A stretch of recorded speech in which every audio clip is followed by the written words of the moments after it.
Hi friends, అందరికీ నమస్కారం. Welcome to SR media. మహిళలకు ఉచిత బస్సు ప్రయాణంపై ఒక లేటెస్ట్ అప్డేట్ అయితే రావడం జరిగింది. దానికి సంబంధించిన డీటెయిల్స్లోకి వెళ్లే ముందు ఈ వీడియో కనుక మీకు నచ్చినట్లయితే లైక్ చేయండి, షేర్ చేయండి, అలాగే మన ఛానల్ను సబ్స్క్రైబ్ చేసుకోండి. కూటమి కీలక హామీ అయిన మహిళలకు ఉచిత బస్ ప్రయాణ పథకం అమలుపై కసరత్తు జరుగుతుంది.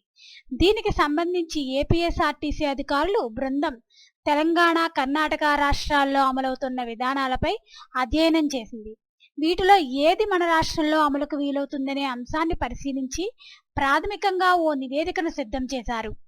దీని ప్రకారం మహిళలకు ఉచిత బస్ ప్రయాణం పథకానికి తెలంగాణ అనుసరిస్తున్న విధానమే మన రాష్ట్రానికి సరిపోతుందని అధికారులు భావిస్తున్నట్లు తెలుస్తోంది.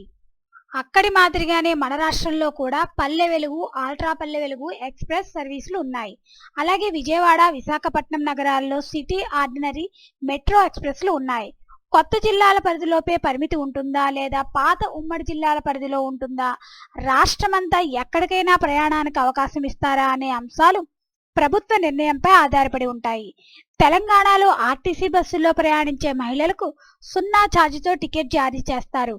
ఇలా జారీ చేసిన టికెట్లు అసలు ఛార్జీ ఎంతో లెక్క కట్టి వాటిని రీఎంబర్స్ చేసేలా ప్రభుత్వాన్ని ఆర్టీసీ కోరుతుంది. టికెట్ల ద్వారా నెలకు 5,000 కోట్లు. ఏపీలో ప్రస్తుతం ఆర్టీసీకి టికెట్ల రూపంలో నెలకు 500 కోట్లు వస్తున్నాయి.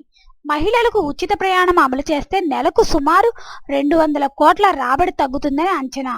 మరోవైపు ఆర్టీసీ తన రాబడిలో నెలకి 125 కోట్లు ప్రభుత్వానికి ఇస్తుంది. పథకం అమలు చేస్తే ప్రభుత్వానికి చెల్లిస్తున్న 125 కోట్లు నిలిపివేయడంతో పాటు మిగిలిన 75 కోట్లను ప్రభుత్వం నుంచి రీఎంబర్స్మెంట్గా తీసుకోవాల్సి ఉంటుందని ఆర్టీసీ వర్గాలు చెబుతున్నాయి. కొత్త ప్రభుత్వం తీసుకునే నిర్ణయాలు, ఆదేశాలపైనే విధి విధానాలు ఆధారపడి ఉంటాయని తెలిపాయి.